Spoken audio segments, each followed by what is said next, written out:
thirsty. Versace, no hold up, I'm in Versace. I probably pull up Roberto over Cavalli. Puffin' on Cali, probably out in the valley. Sippin' on something drowsy, bitch twerking like Miley.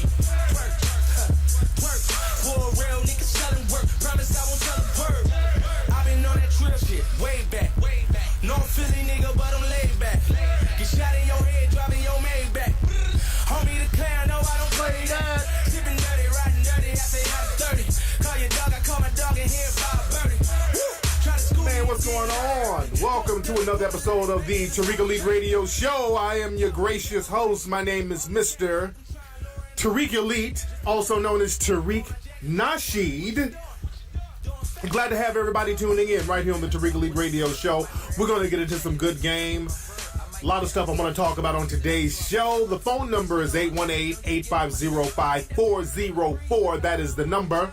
And we're going to take a very quick commercial break, and I will be back right after these messages, so don't you go nowhere.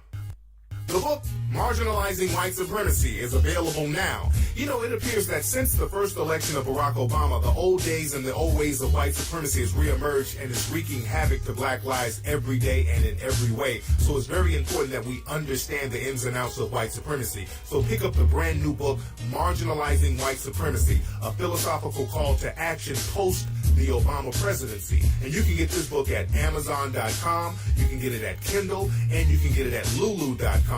You can also get it at BarnesandNoble.com. Again, that book is Marginalizing White Supremacy. Are you a startup business, a musician, a small business, an artist, or just an individual who has no idea on how to market your work and get it out there, but you would like to? Check out ThreeHeadedDragonMarketing.com. At ThreeHeadedDragonMarketing.com, they give you a video training course on how to get your product out there. You can work at home. You can be your own boss. You can gain control of your life. If you don't know how to get your product out there and market it online, Three-Headed Dragon Marketing is for you. Go to ThreeHeadedDragonMarketing.com. Hey, this is Tariq Nasheed, New York Times bestselling author and producer of the critically acclaimed bestselling documentary series Hidden Colors 1, 2, and 3. I want you to join me in London on Sunday, March 15th for a live lecture at Friend's House in Houston. I'm going to be discussing the international rules of racism, so trust me, you don't want to miss it. Get tickets right now at back2blackempire.com. That's back, the number 2, blackempire.com. You are now tuning in to the King of Game, Tariq Elite on Tariq Elite Radio. I am delivered. What's going on? Welcome back to the Tariq Elite Radio Show. Glad to have everybody tuning in. And if you have not done so already, go to HiddenColorsFilm.com and get Hidden Colors 1, 2, and 3. Ladies and gentlemen, I know you have done it already, by the way, so I don't want to be preaching to the choir, but if you have not gotten Hidden Colors 1, 2, and 3 already, you need to get that. And also, let me thank everybody who contributed to Hidden Colors 4, on Kickstarter. Hidden Colors 4, we exceeded our minimum funding goal. Our minimum funding goal was $60,000. And in 12 days, we exceeded that. And that's a great thing. I'm so proud of everybody who contributed to that. Right now, we're almost at 70,000, and it's been just a little over 2 weeks with the funding campaign. And we need to get it higher. We need to keep the campaign funding going so that we can make Hidden Colors 4 really pop off. I'm doing some interviews for Hidden Colors 4 later tonight. I'm going to have some photos up later tonight on Instagram and Twitter. But we need to keep the momentum going. We want to exceed. We want to take it to the top. Our next goal is 100,000. So everybody, if you have not contributed to Hidden Colors 4 on Kickstarter, go to Kickstarter.com and type in Hidden Colors 4, the religion of white supremacy, and make your contribution. It doesn't have to be a lot. It just takes a lot of us doing a little. Now, you can put a lot. That can really get it popping off. But you can, if you give $1,000, $200, $50, $100, $2, $5. Everybody getting involved. That's the name of the game, and that's the purpose.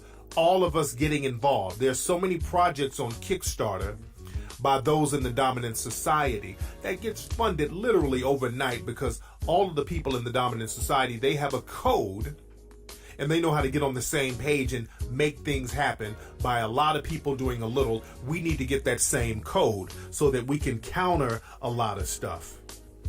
And I get on that in a minute. Let me see who's on the phone. We got a lot of calls coming in. Hold on one second. All right, who's calling? Hey, what's up, Tariq? This is Fleetwood Coastal Nelson from Kansas City, Missouri. How you doing, man? What's going on in Kansas City, Missouri, bro? It's just, man, I'm just at work and stuff. I just want to get some advice from you, brother. Go ahead. What's going on with you?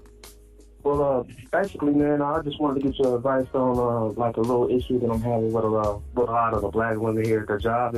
Well, not a lot of them, most of them is cool, but it just seems like a few of them, they seem to get on some type of superior role, because the top, I'm not gonna lie, I'm doing, janitor work here at the job, and it just seems like some of the black women just get on some unnecessary type of superior complex type thing. What's up with that? What should I do?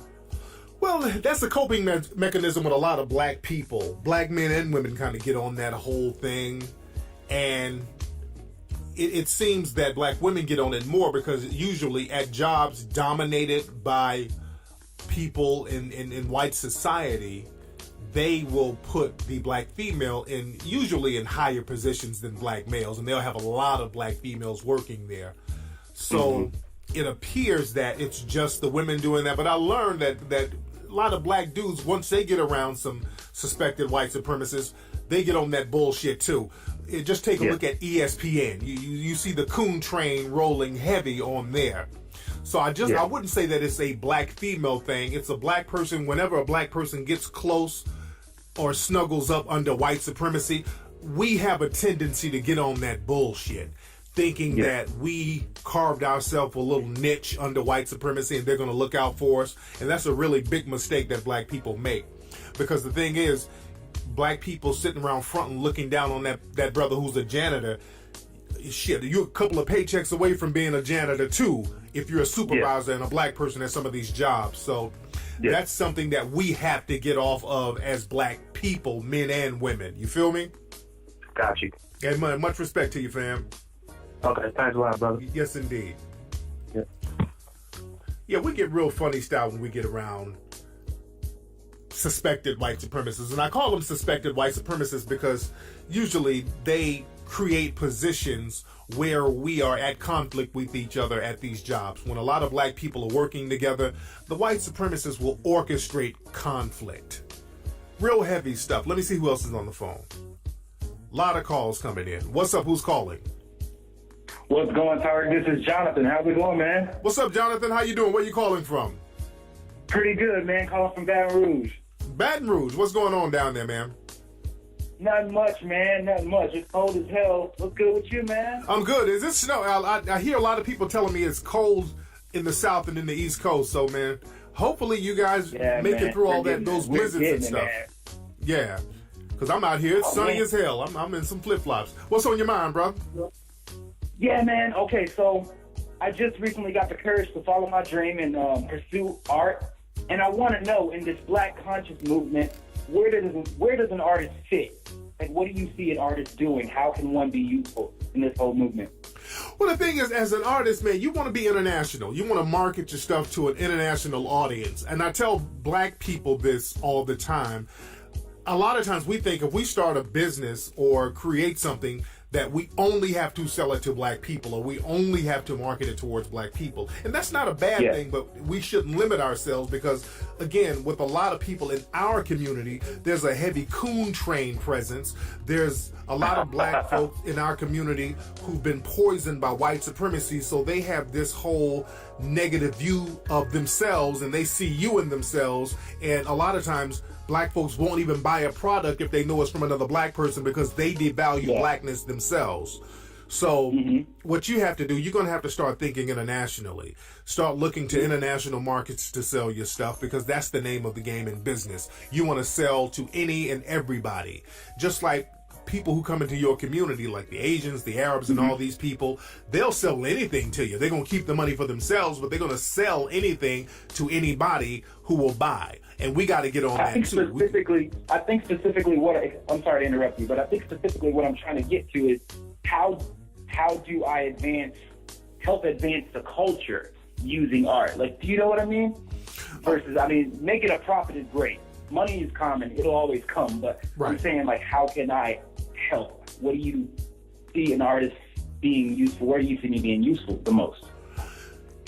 It depends on what type of art you make. What kind of art do you have? Oh, man, I'm a sketch artist, getting into painting, graffiti, a little bit of everything, man, trying to branch out, so... Well, there's a lot of different ways you can market your art.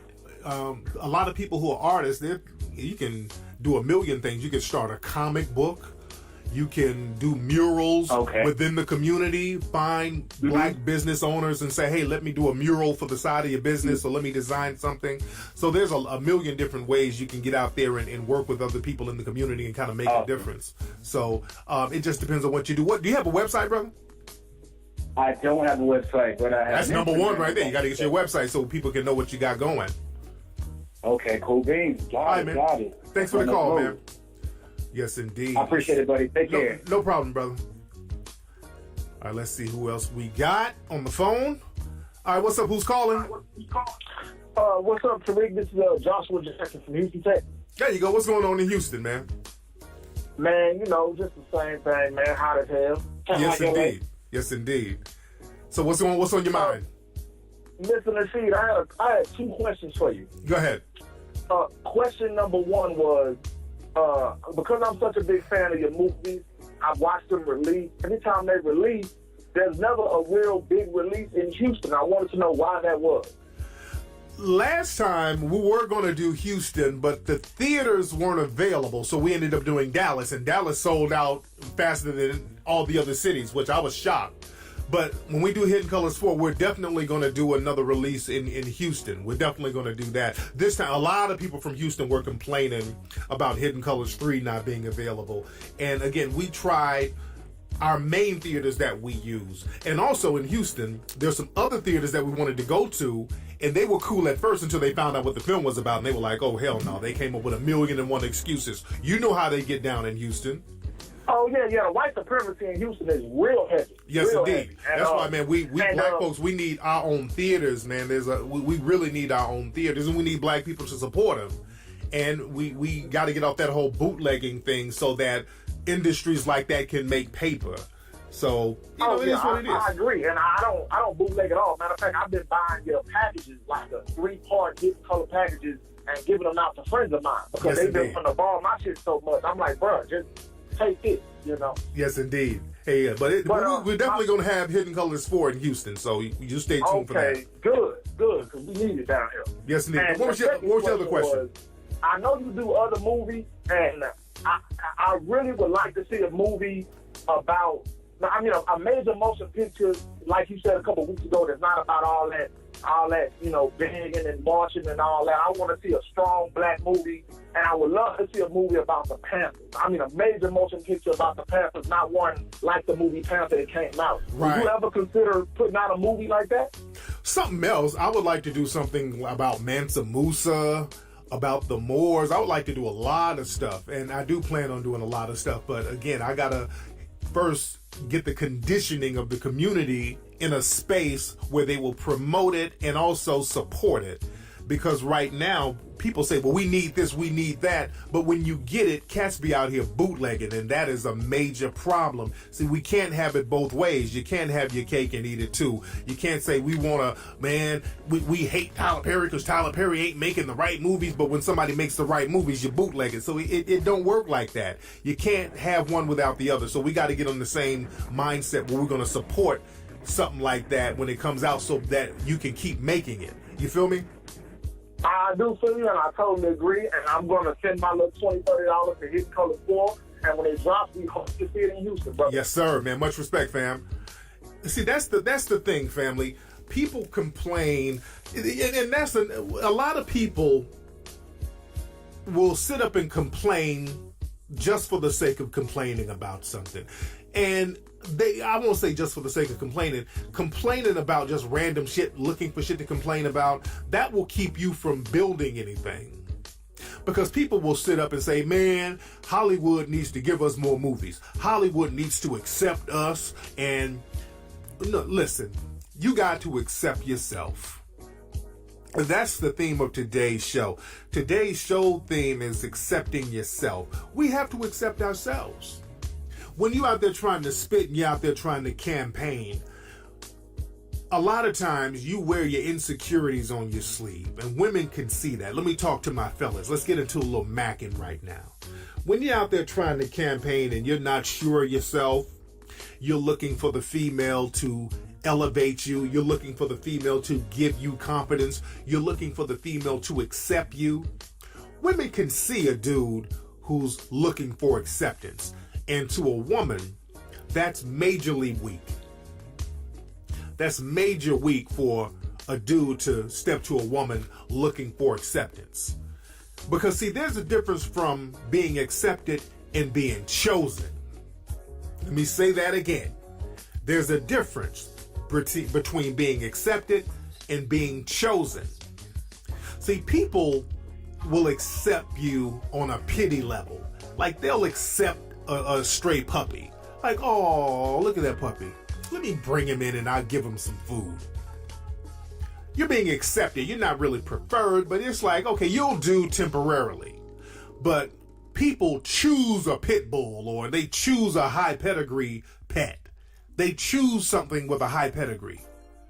And when you're thorough with your game, you're not just going to get accepted. You're going to get a hard choose. You're going to get chosen. And being chosen goes a long way because now that puts you in a position of power. People have stepped to you because of something that you have because you've accepted yourself. Chosen people learn how to accept themselves. They're cool with themselves. They've empowered themselves. They said to themselves, I like me enough to build me up and elevate me up and become thorough so that now when people step to me, I don't worry about them accepting me. I've accepted myself. So now they have to just choose and get on the same plane I'm on. That's a position of power, and that's the position you want to be in. Not just in the dating game, but in anything you do. And this goes for you too, ladies. Men like a confident woman. Men like a woman who's accepted herself. You don't want no insecure chick. Now, a dude will accept an insecure chick, accept you for some ass and then toss you to the curb, but a real choose, meaning that this dude is going to put you on wife status or try to get you into wifey material position. They do that to women who accept themselves. Women who are confident enough in themselves to say, hey, look, I don't need you to accept me. I've accepted myself and you can take it or leave it. I got shit popping with me. If you like it, let's roll. If you don't like it, I'm good, nigga. You can respect that. And that's a person who has accepted themselves. And collectively, we in the melanoid community, we're going to have to learn how to accept ourselves. Because that's something that we do not do. And this is why we are exploited by other people. On my Instagram and Twitter, I've been putting up a lot of pictures. We've been promoting and campaigning for the Hidden Colors 4 Kickstarter. And I've been putting up a lot of funny memes. And the memes are pictures of things that black folks are known to spend money on. Like weaves, blonde ponytails, bootleg movies, clothes, shoes, bad food, weed. I've been putting up a lot of pictures kind of making little jokes. And so a few people, there's some fake nigga outrage. Some people are getting pretend offended, but that's good. Because this is holding up a mirror. And the thing is, I'm showing people in the community, we spend money on bullshit without second guessing anything, without questioning anything. We gladly give those in the dominant society every dime we have for utter bullshit, and they give us nothing but disrespect and contempt in return. But when it comes to a project like Hidden Colors 4 that has a track record, the Hidden Colors series has had a track record of educating not just adults, but your children. They're showing my films in schools all around the world. I have no idea why Hidden Colors, the campaigns on Kickstarter, has not reached $1 million by now. It should have reached over $1 million. If a white project did what Hidden Colors did, it would make $10 million on Kickstarter alone, on Kickstarter. Because those are people in the dominant society, they do not play games when it comes to their education and their children. They value what educates their children. See, black folks, we got to get on this thing where we value our children. Children love the Hidden Colors series. Small children, not just adults, children all over the world, they show Hidden Colors in schools and the kids love it. That alone should, everybody and their mom should be on Kickstarter right now, today, putting Hidden Colors 4 over $1 million in contributions. And I'm keeping it 110. If we spend our money on anything, that should be it.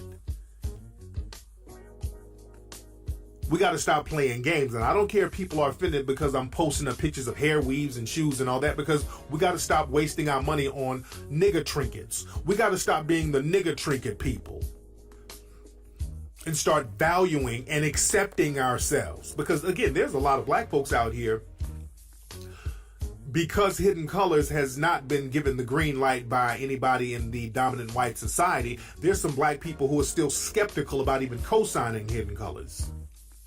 Let's just be real, even though it's a very successful documentary series, because it has not been co-signed by those in the dominant white society, black people, there's some black people who's still on the plantation. They're still scared.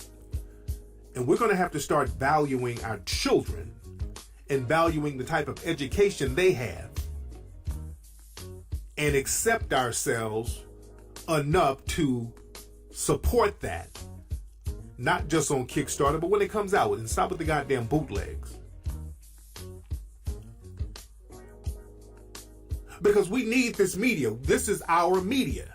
We need our media to counter the bullshit that's coming from those in the dominant society.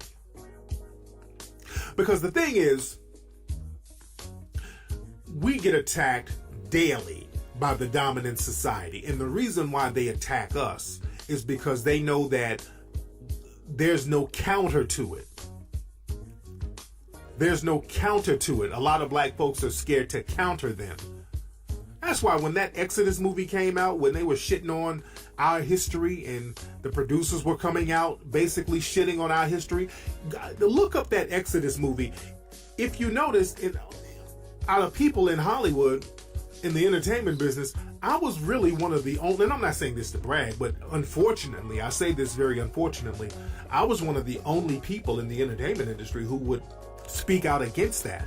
Because a lot of people were scared to speak out against it because, you don't want to, I guess, mess your money up in Hollywood or whatever, but a lot of people were scared to speak out about it. A lot of people were scared to speak out against it. And that's a problem. If you Google Tariq Nasheed and Exodus movie, you'll see that I was one of the few people speaking out against that. And I'm glad the movie flopped because it was very disrespectful the way they put that movie out. And the movie flopped. But we need to be able to counter some of the stuff that's going on. And that's what the Hidden Colors series is for. It's to counter that. That's our version of CNN. Because, see, Geraldo Rivera, for those who don't know, the journalist, he just came out with some bullshit talking about how hip-hop is the cause of black problems and not racism. He said hip-hop is the problem of black issues and it's not racism. In the last 10 years, it's not racism. Hip-hop is the problem. And the thing is, when people say stuff like that, they know they're full of shit. That's why they don't have any real people on those shows to counter them. They don't have real people on like Fox News and all that to counter that. They get people on the coon train, people who they handpick, who's going to low-key co-sign them, or people whose mouthpiece is so weak they can overtalk them very fast. So the thing is, this is what the Hidden Colors series is for, to counter the people like Geraldo who come out talking about hip-hop is the problem in the black community and it does more damage in the black community more than racism. And I would tell Geraldo, hip-hop didn't cause jury nullification, which is what we have in the court system every day that's funneling black people into prison. Hip-hop didn't cause gentrification that the white supremacists are doing in the black neighborhoods all around the country. Hip-hop didn't cause the shutting down of black schools. Hip-hop, it didn't cause all-white labor unions. And if that were the case, most people who listen to hip-hop, 70% of the audience, they're white. So if hip-hop is this big problem, how come it's not affecting white people then? What is it about black people that hip-hop is making this big negative effect and it's not making the same effect on white people? See, these are the kind of questions we need to be able to ask people like Geraldo when they come out with their fuckery. And that's what the Hidden Colors series is for. But the thing is, a lot of us, what we'll do, we'll start begging these people in the media, oh, please stop talking bad about us. Please, can we show you how good we are? We're not all bad. Can you please accept us, please? And we spend time as melanoid people trying to put on this respectability cloak to get accepted. And the name of the game for the dominant society is to never accept you fully. It doesn't matter what you do. This whole hip-hop is the problem. That's a con game. That is nothing but another con game so black people can start tap dancing and say, well, look, I'm not into hip-hop. Can you accept me? Welcome. Accept yourself. You got to accept yourself. This is accept yourself time, family. When you embrace the Hidden Colors series and support it, you're accepting yourself. When you educate your children, you're accepting yourself. And again, we get tossed bones. We beg for acceptance and we get tossed bones by the dominant society. We get a few crumbs and bones and we can't be content with that. For example, BET, they just ran a mini-series called Book of Negroes. It wasn't a bad mini-series. It was basically like Roots. It was very similar to Roots. They even had some people from Roots in the movie. They had Louis Gossett Jr., who was in Roots, and he was in this mini-series that was on BET. And the sister who played the lead, very, very, very wonderful actress. The Book of Negroes wasn't bad. If you can check it out, check it out. If you watch the Book of Negroes, the first 20 minutes of the movie basically told you everything you needed to know about our problem as people of African descent. It was a scene that really told everything. It was very telling. It explained our situation perfectly. There was a scene where they were in Africa and there were other African tribal members who captured rival members. And there was a scene where there was this little girl, and the movie was told through the eyes of this little girl who grew up, and throughout her whole life, this woman, from when she was a child, she's telling her story about slavery. So she was, as a little girl, she was captured by other African rivals who were sanctioned by the white supremacists. Let's put it in context. We've got to put it in context.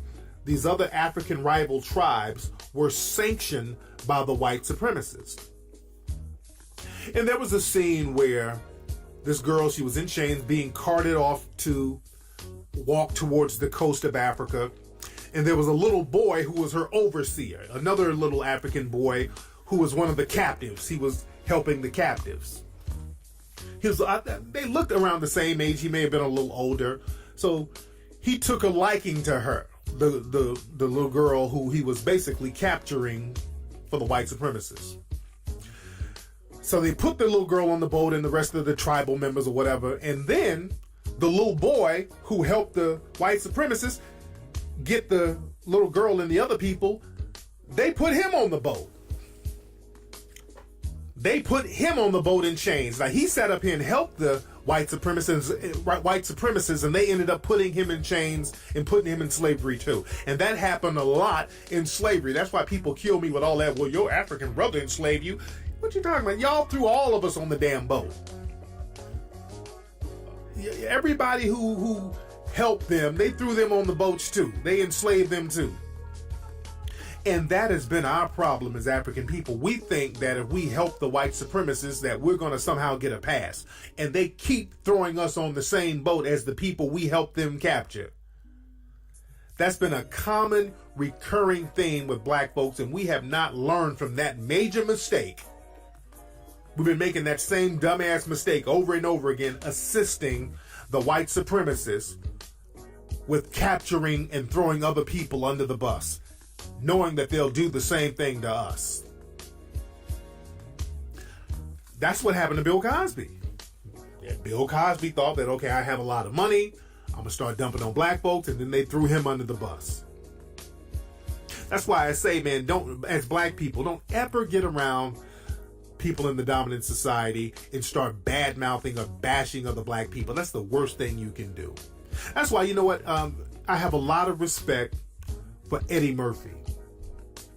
They did a Saturday Night Live reunion the other day, and Eddie Murphy was there, and they wanted Eddie Murphy to participate in a skit.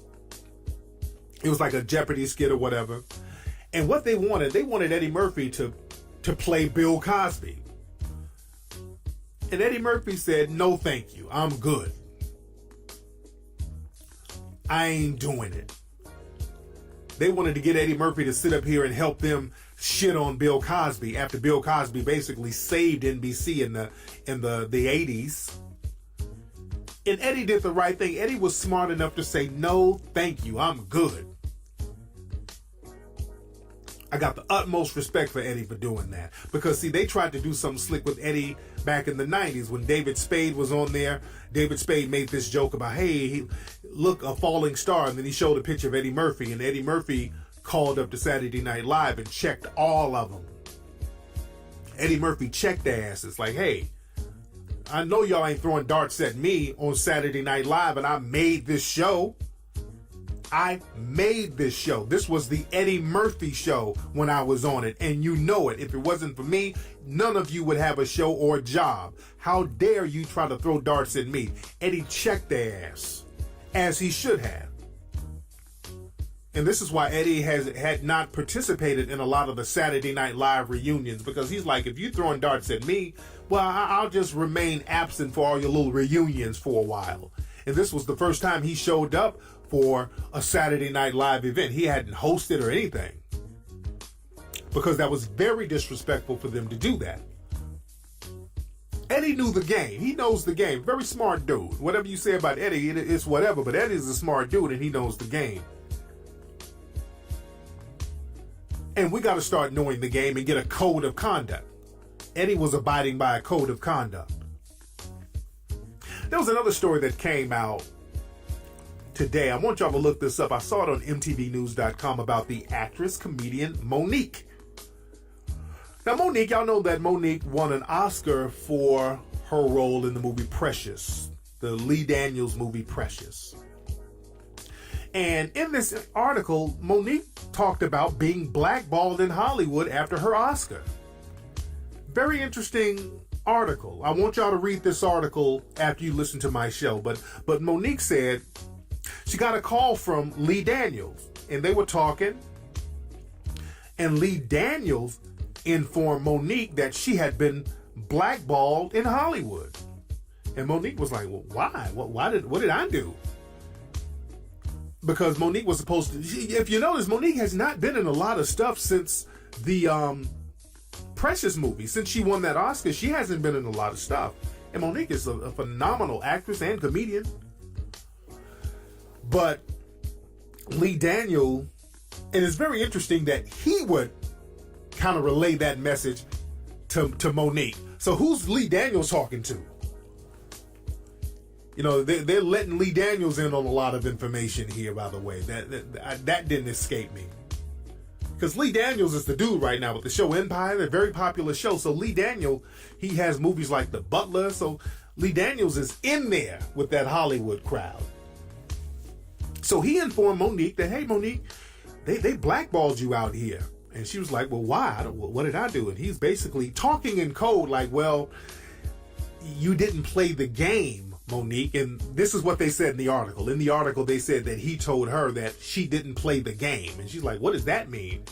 And he just got off the phone and didn't say anything else about it. So that's very interesting that they would so-called blackball you for not playing the game. So what game are they talking about? Are they forcing people to coon? Because see, I've worked with Monique before, and Monique, she's not going to be buck dancing too heavy like that. Look, I got the utmost respect for Monique,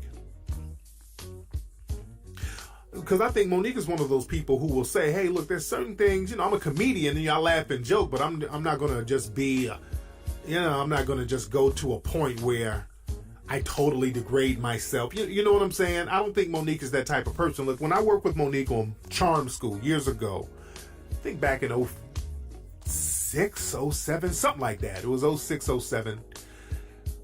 Y'all remember The Flavor of Love and all that stuff? That's when those shows were hot. That was the beginning of a lot of the ratchet reality shows where sisters on there fighting and all that. That was the beginning of that. So we were doing an episode of Charm School with The Flavor of Love girls, and they brought me in because I was promoting one of my books at the time. I don't know which one it was at the time, but I was promoting my books. And, the people at VH1, they called me real good people, by the way. Some of the execs, I was very, very cool with the execs. Real good people. And they wanted me to come up there and just kind of teach the girls some game and some etiquette, some stuff from some of my books. So we went to this big mansion up in Encino, which is in the Valley area. Real big mansion, real nice place. They were doing the production, and huge mansion. And I think the girls were staying in some parts of the mansion, and Monique had a suite upstairs in the mansion, and they're just cameras and production crew all over the place. So we're there. I filmed my segment, and I was upstairs in Monique's room, and we were watching the playback of everything because there was a monitor in there. And I think the producers were encouraging the girls to fight, so the girls they were all fighting in the house and spitting on each other, just real ratchet.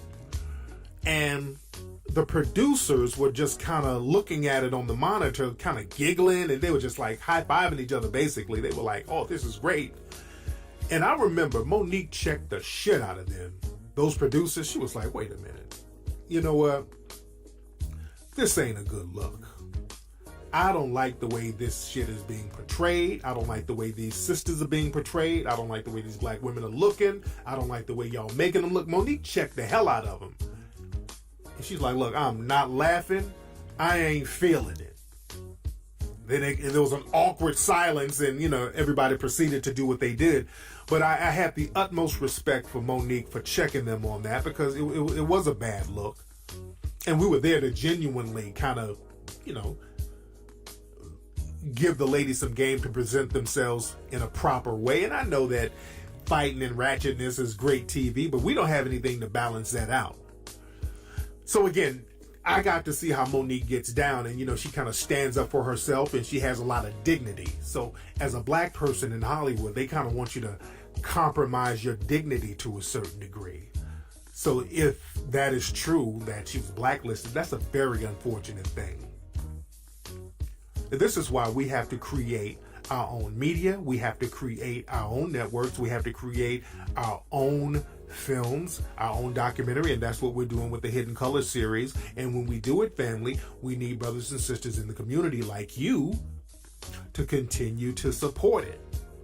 Everybody, if you're on the computer right now, which you should be, go to Kickstarter.com and contribute to Hidden Colors 4 today. Let's get that thing up to $100,000 today. We're at about $70,000 now. We can get it up to $100,000 today. Playtime is over. We need our own media. We got to get it popping. We got to do it for our families. We got to do it for our children, because we got to give our kids that game. And speaking of games, shout out to my new son. Me and Peanut, we had a new son this Sunday. Our son, his name is Asir. A-S-I-R. Isn't that a cute name? That's a powerful name. That's an African name. West African name, it means preferred one. But our son's name is Asir Tariq Nasheed. Beautiful kid. We had a natural home birth, and I talked about that on Ustream this Sunday. And that's another thing. I'm going to talk more about that on the show. Sisters out there, y'all got to start looking into those natural home births, because our son looks so healthy and just strong and just thorough.